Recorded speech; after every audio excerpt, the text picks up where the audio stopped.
Kita bisa lihat karakter orang ketika ada di kekuasaan. Dan kita harus berani tegas.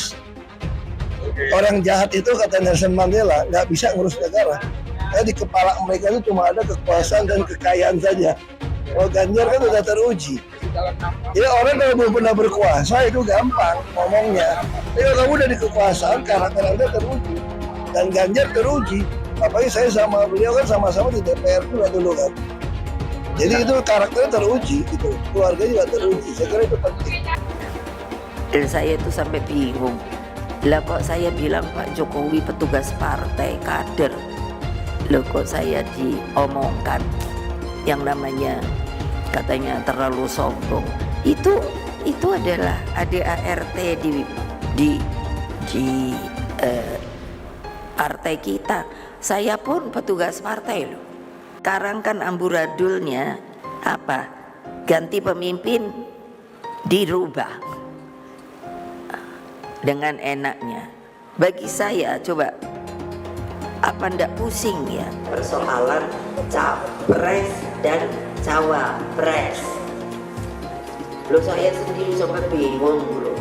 Kan di media tiba-tiba dibilang gini, oh iya sudah ada persetujuan bahwa nanti Pak Prabowo jadi presidennya, Pak Ganjar jadi wakil presidennya. Aku terus di rumah melongo, ini yang ngomong si Sopo ya. Lah aku kok ketua umumnya malah nggak ngerti. Coba terus nggak usah didengerin. Peluang duet bersama Pak Ganjar, Pak Prabowo bagaimana? Ngerti apa Pak? Pak, apakah ini simbol oke Pak? Tutup bacanya. Oke.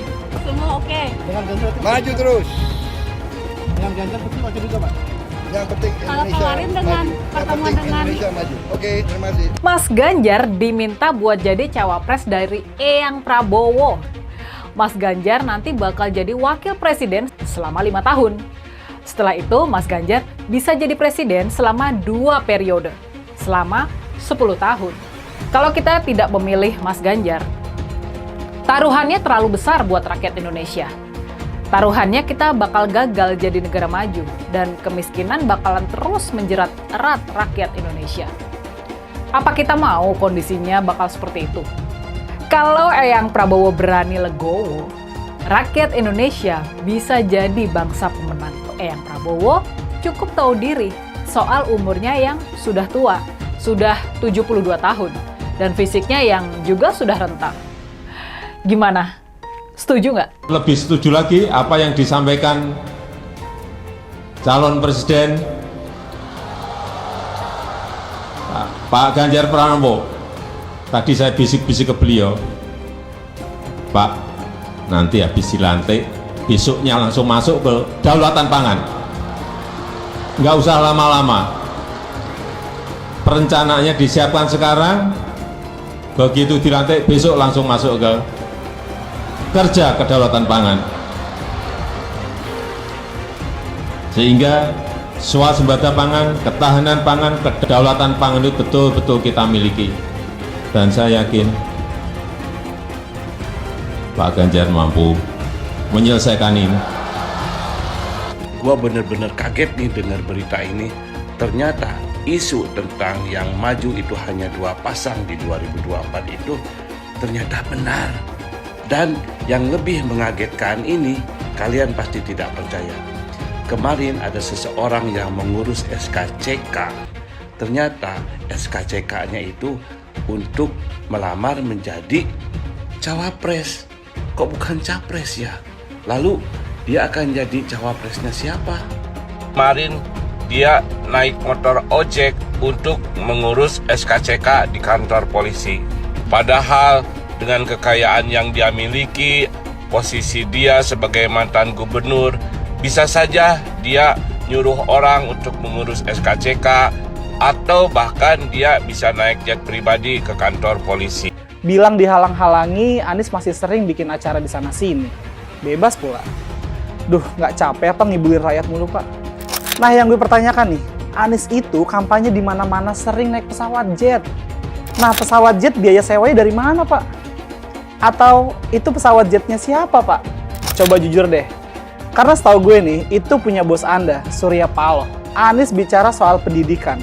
Padahal waktu dia di Jakarta, dia sendiri nggak mampu buat memberikan bangku sekolah yang cukup waktu mimpin di Jakarta. Artinya, dia nggak mampu memberikan bukti kalau omongan dia itu bisa dilaksanakan.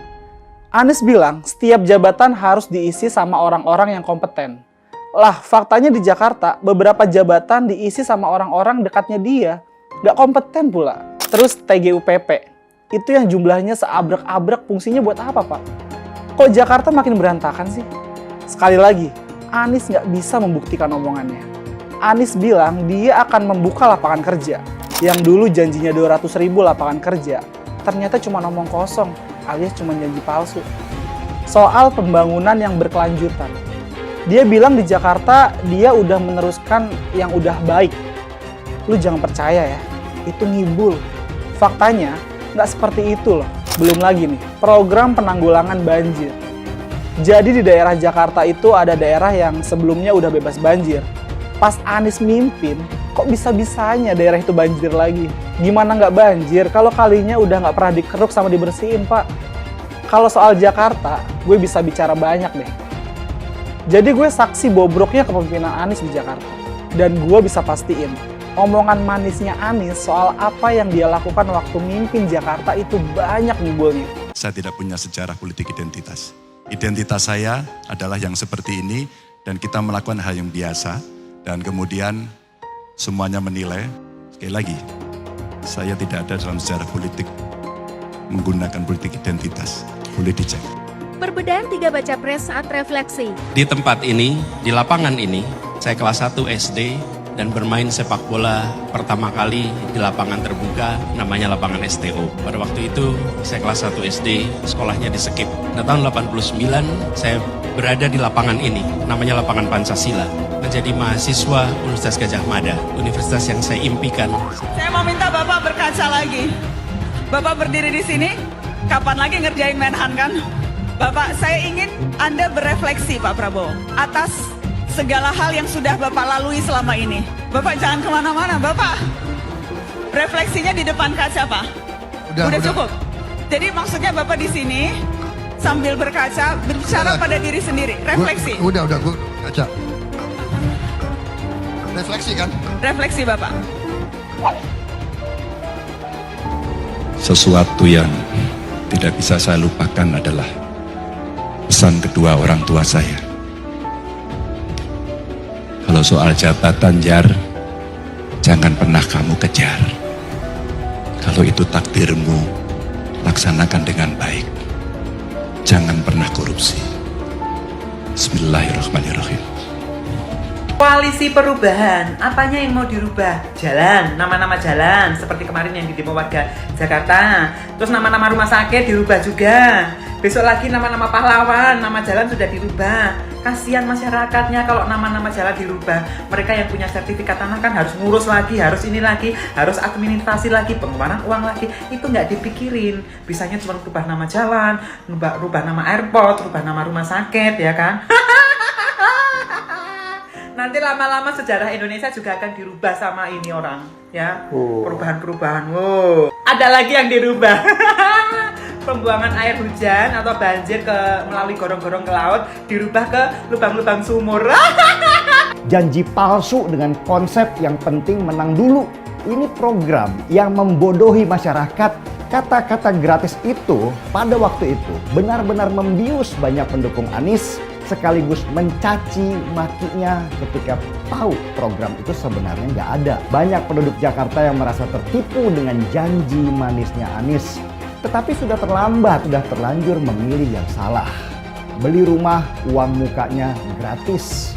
Tetapi sesudah dia terpilih, benarkah ada program beli rumah, uang muka gratis? Nggak ada ternyata. Memilih Anies dan Imin setidaknya sudah menyelamatkan Indonesia dari kehancuran. Gus Dur saja dikudetanya, apalagi rakyat. Yang satu memang jago kata-kata, jago beretorika, nggak kelawan kalau soal kata-kata. Di sisi lain, kita sama-sama melihat yang sudah ditulis pakai tangan dia sendiri, pakai hati dia sendiri, lagi dia ingkari, apalagi hanya mengandalkan kata-kata dan janji. Pun demikian dengan janji Cak Ponimin. Gus Muhaimin memberikan program siapapun yang hamil yang ada di muka bumi Indonesia ini akan diberikan tunjangan selama hamil. Karena itu yang masih jomblo secepatnya nikah, hamil, dibiayai kehamilannya oleh Gus Muhaimin. Akan mendapatkan subsidi, akan mendapatkan tunjangan rata-rata 6 juta selama kehamilan. Gus Muhaimin dan PKB menang. Semua yang punya sepeda motor, BBM-nya kita subsidi gratis tanpa biaya. Siapa yang di sini punya sepeda motor? Tahun 2024 PKB menang, Gus Muhaimin presiden, disubsidi serendah-rendahnya harga subsidi BBM. Kalau PKB sekarang bukan PKB Gus Dur, ini PKB Caimin. Jadi beda, PKB-nya sudah beda. Jadi nggak bisa lagi menurut saya, memang masih tetap jualan nama Gus Dur, itu ada larangannya jelas sekali.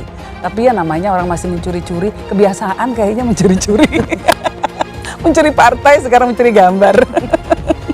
Gus Dur pendiri partai, orang yang dikatakan oleh Caimin sebagai guru politiknya, malah dikudeta, apalagi rakyat. Susah kan mau milih pemimpin seperti itu nanti? Pak Prabowo hari ini adalah calon presiden dari Partai Gerindra. Saya sampaikan berkali-kali bahwa saya tidak ingin menjegal, saya tidak mau menjadi orang yang dibawa untuk berhadapan dengan Pak Prabowo dan menghentikan Pak Prabowo. Saya tidak mau.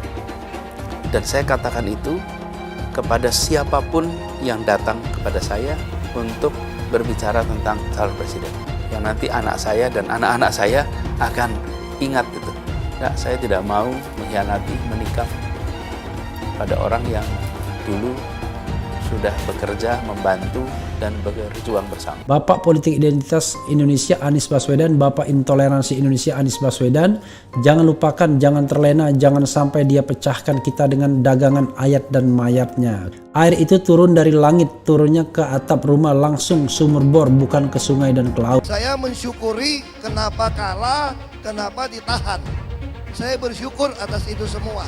Saya coba bayangkan ya, kalau seandainya waktu itu kita menang gitu ya, hari ini belum tentu kita bisa nikmati seperti ini. Kita bersyukur 5 tahun Tuhan izinkan kasih ke orang yang pintar ngomong untuk kerja. Coba kalau kita bayangkan gitu ya, kalau kemarin saya masih jadi gubernur, ini saya udah turun ini. Tapi yang pintar ngomong itu dikira orang hebat kan? Ini lebih berbahaya tahun 2024, langsung ketahuan karakternya. Langsung ketahuan itu. Di saya juga ada kutipan Pak di kamar saya Pak. Tulisannya, Jakarta telah mengambil keputusan yang fatal. Jangan hanya konsentrasi pada pembangunan benda-benda mati yang indah difoto dan bisa ditunjukkan dalam 5 tahun hasilnya. Kalau kita mau menilai sebuah janji, maka lihat janjinya atau lihat kenyataannya. Dulu janjinya apa ya? Dan ini aneh, betul-betul aneh. Ini bukan kampanye, tapi saya sampaikan sini. Di satu sisi menyiapkan jalur-jalur air untuk dikirim ke laut, di sisi lain di lautnya dipasang dengan pulau reklamasi, tinggal tunggu waktu jadi rob, air balik. Dan ini melawan sunatullah. Kenapa? Air itu turun dari langit ke bumi, bukan ke laut. Harusnya dimasukkan ke dalam bumi, masukkan tanah. Di seluruh dunia air jatuh itu dimasukkan ke tanah. Bukan dialirkan pakai gorong-gorong raksasa ke laut. Jakarta telah mengambil keputusan yang fatal. Bukan banjir, itu memang parkir air. Bukan banjir, itu memang parkir air. Masyarakat berkeliling dengan membawa toa untuk memberitahu semuanya, termasuk sirine. Ibon 82 miliar. Apa alat transportasi yang dimiliki oleh hampir setiap orang? Alat transportasi yang dimiliki semua orang adalah kaki. Kalau seandainya orang Jakarta percaya Pak Anies jadi gubernur pun, saya berani jamin kok dia akan lakukan normalisasi yang sama seperti saya lakukan kok. Nggak usah bohong lah. Ketika air sampai di muara, maka siap untuk dipompa ke laut. Pancasila Soekarno, ketuhanan ada di pantai. Anak Tuhan dari mana? Kalau Yesus anak Tuhan, bidangnya siapa? Besok di seluruh wilayah Indonesia akan katakan dan Iblis hanya menggoda orang yang beriman. Makanya jarang-jarang orang kafir kerasukan setan. Yang kerasukan setan itu orang baik-baik. Jarang, saya belum pernah nengok Cina kerasukan setan.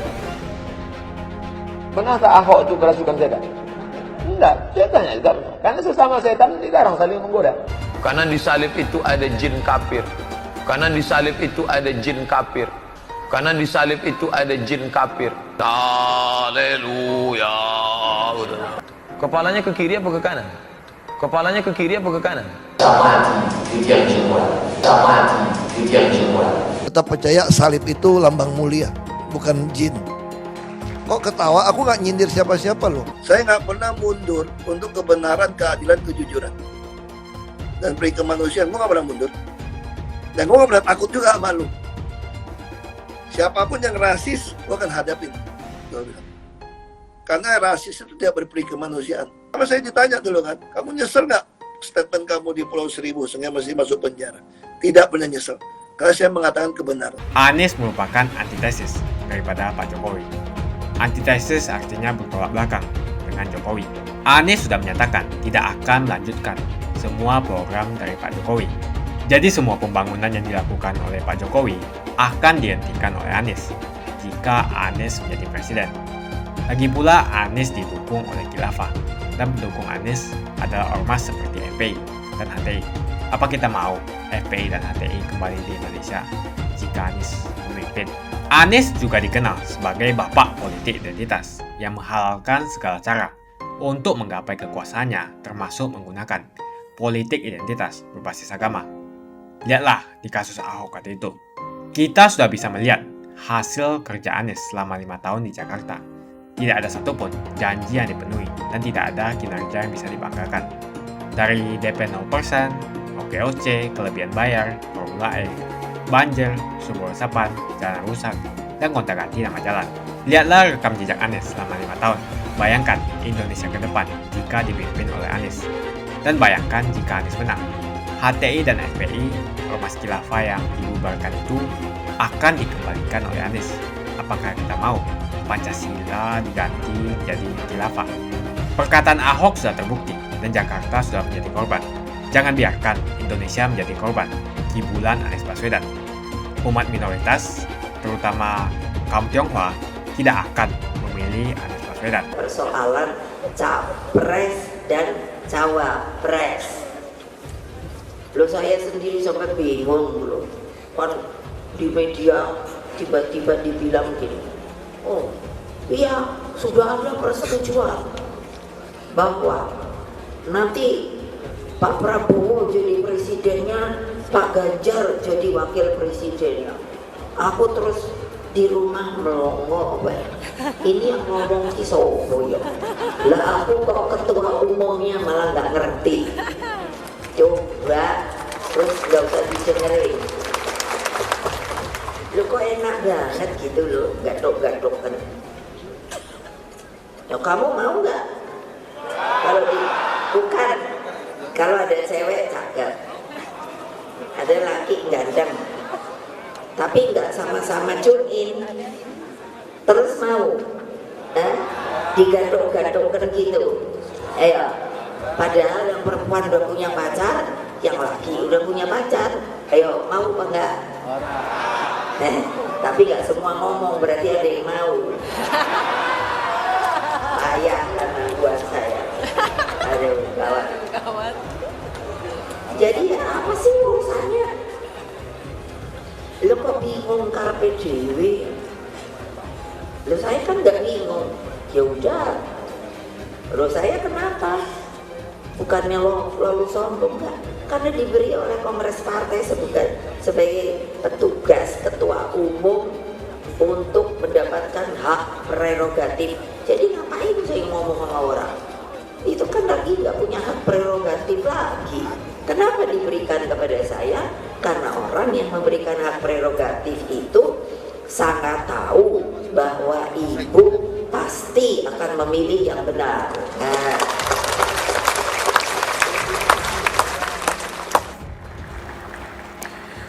Jadi politik itu bukan hanya menampakkan wajah mobilisasi. Bayangkan, saya suka lihat kan, wah orangnya banyak. Tapi terus saya pikir, itu namanya mobilisasi. Apa kalau mobilisasi? Ngumpulkan secara fisik. Kalau kalian ini kan kalau ditanya, kamu siapa? Saya PDI Perjuangan. Apa yang namanya tugasmu? Itu jelas. Saya itu sampai bingung. Lah kok saya bilang Pak Jokowi petugas partai, kader. Loh kok saya diomongkan yang namanya katanya terlalu sombong. Itu adalah ADART di partai kita. Saya pun petugas partai loh. Ditugasi oleh Kongres Partai untuk menjadi dipilih oleh kalian untuk bertanggung jawab sebagai ketua umum. Saya pun kader. Tidak mungkin orang lain itu tiba-tiba bisa jadi ketua umum. Karena terus siapa yang mau milih kalau tiba-tiba orang luar yang dipilih? Itu melanggar ADART. Nah bayangkan, kok kita tidak diberi kesempatan untuk menerangkan hal ini. Ada yang mengatakan presiden itu dipilih oleh rakyat. Iya betul, tapi kalau tidak ada organisasi partai politiknya yang memberikan nama, itu kan sudah mekanismenya begitu untuk dipilih. Nah sekarang aja calon ada 3, itu kan diberi nama oleh partai lain-lain. Jadi harus ditata pikiran kita bahwa itu sebetulnya bukan sebuah hal yang benar. Apa? Ganti pemimpin dirubah dengan enaknya. Bagi saya coba, apa ndak pusing ya? Saya pusing loh. Itu tata pemerintahan Republik Indonesia. Saya bilang pada Pak Jokowi, bayangkan dari presiden itu bikin visi misi itu sampai kepala desa. Ini harus dikoreksi. Nanti kita harus koreksi. Kenapa? Pasti dari yang visi misi presiden ke kepala desa pasti beda dong. Dari sisi daerahnya, dari waktu kerjanya dan lain sebagainya. Sehingga dengan demikian yang harus kita bikin adalah sebuah perjalanan konsep Indonesia Raya ke depan itu adalah dengan sebuah visi misi ataupun apapun namanya, itu akan merupakan jangka panjang sehingga siapapun pemimpin akan datangnya dia harus menjalankan hal itu. Sehingga dengan demikian kita itu menurut saya yang diinginkan oleh Bapak Bangsa Bung Karno, yang namanya keadilan dan yang namanya Indonesia itu bisa berkeadilan dan makmur, itu bukan angan-angan, bukan ilusi, itu adalah sebuah kebenaran kecuali tidak dilakukan oleh kalian.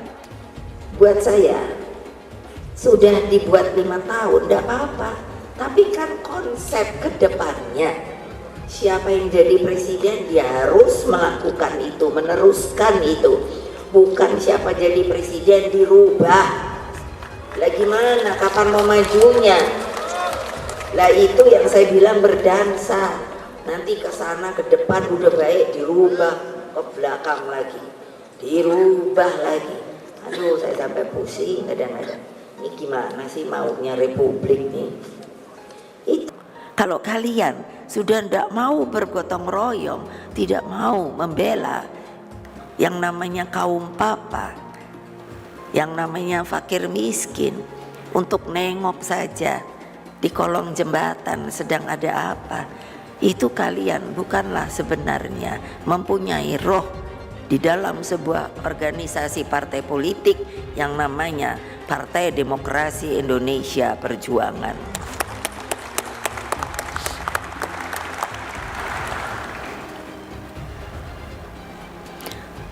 Jadi memang saya bangun PDI Perjuangan itu sebagai partai rakyat dan juga untuk menjadi partai pelopor. Partai pelopor itu apa sih? Partai pelopor itu punya semangat juang. Dia bisa semua. Dia mampu menolong rakyat. Dia bisa kalau digerakkan, diorganize, bukan dimobilisasi. Bukan dikonsolidasi, itu 3 kata yang berbeda. Itu bisa, sangat bisa. Itu maka bisa tidak terjadi yang namanya mengubah watak politik transaksional tersebut. Rakernas 4 kali ini mengungkapkan kehendak terdalam partai agar selalu setia pada sumbernya. Siapa sih sumbernya? Ya rakyat. Kalian apakah bisa akan jadi legislatif ini mau tarung, siapa yang akan memilih? Rakyat. Eksekutif tarung, siapa yang memilih? Rakyat. Terus kalian gak mau dekat dengan rakyat, terus kalian mau apa? Dulu Anies bisa menang karena menggunakan agama dan etnis. Isu agama, ras, dan antar golongan dinikmati oleh relawan Anies. Saat itu Anies didukung oleh FPI, HTI, dan pengasong khilafah lainnya. Pada akhirnya Ahok harus kalah, namun kekalahan dia adalah kekalahan yang membuka mata rakyat Indonesia bahwa masih ada orang-orang yang menang dengan cara menggunakan politisasi agama atau politik identitas berbasis agama. Ternyata banyak sekali orang yang dengan mudah terhasut lewat jalan-jalan seperti itu. Relawan Anies terutama dari FPI, HTI, PA212 seperti Bahar Smith dan Rizik Syihab selalu menghujat Cina, etnis Cina. Tapi saat ini negara Cina sudah menjadi nomor 1 di dunia. Saya bangga sebagai Cina.